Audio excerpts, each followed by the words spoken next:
Programang ito ay rated SPG, striktong patnubay at gabay ng magulang ang kailangan.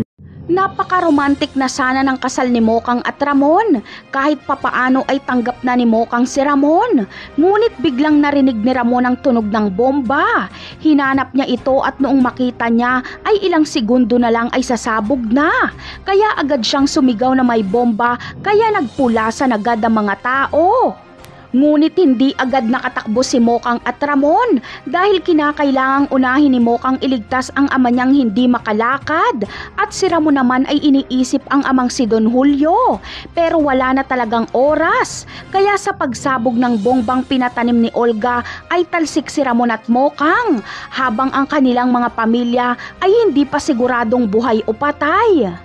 Sa kabilang banda naman ay hindi nga makakatakas si Tanggol dahil kukunin siya ng mga jail guard para pahirapan. Matinding sakit ang mararanasan ni Tanggol hanggang sa iiwan na lang siya ng mga jail guard na walang malay.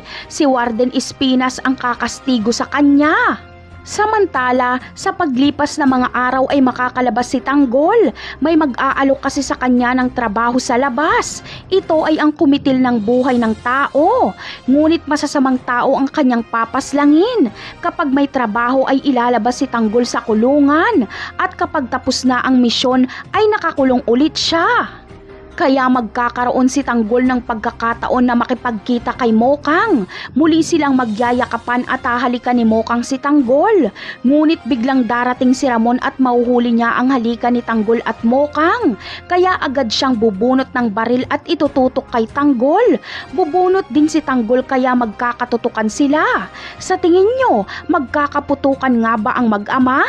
Yan ang aabangan natin sa mga susunod na episode ng Batang Quiapo. Paalam!